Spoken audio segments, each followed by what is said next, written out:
Is spelling to communicate evidence-based? If you watch my previous videos on spelling to communicate, it's abbreviated S2C, you will learn about the one study that was done in humans. That study answered the question, is the speller actually the one spelling? The research used technology to determine if the speller looks at the letter before they select it.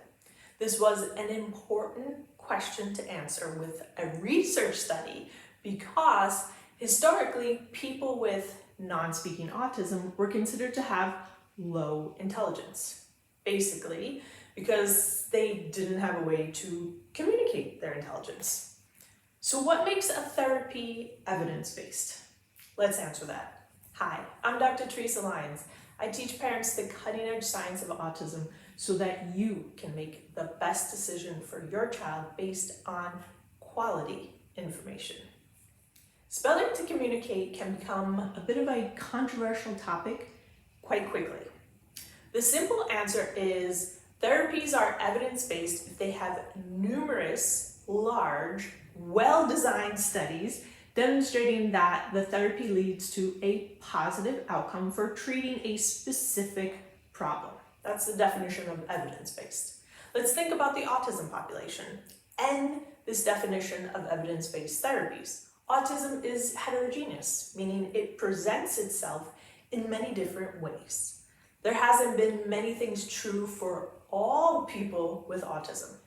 Life expectancy due to autism might be the only aspect in autism which there is universal consensus, and it's really not the consensus that we as parents want.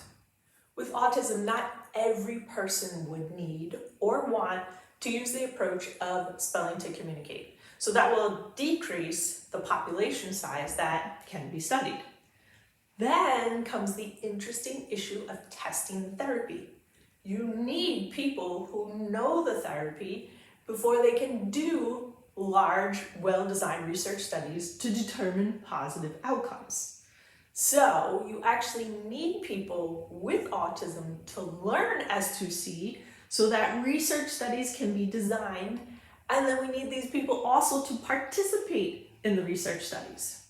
As with anything in life, some people can be early adapters. Remember that friend of yours that had a cell phone in like 1990s? It was this big thing. They were an early adapter. Right now, people who are learning spelling to communicate would be considered early adapters, and we need them in order to do research studies with them. I would classify S2C as an emerging evidence-based approach for non-speakers with autism. That one study that was done certainly has given validity to the approach, but in order to be technically classified as evidence-based, it needs numerous of those studies. But again, here's the catch. In order to study it, scientists need people who know the technique. If you are a parent, ask your child to see if this is something that they would like to try to learn. It takes time and effort to master a communication technique. If nothing has been successful in the past, there is not much of a downside to trying this technique. If you found this video to be helpful, please hit the like button and also subscribe to my channel to get the cutting-edge scientific information about autism so that you can make the best decision for your child based on quality information.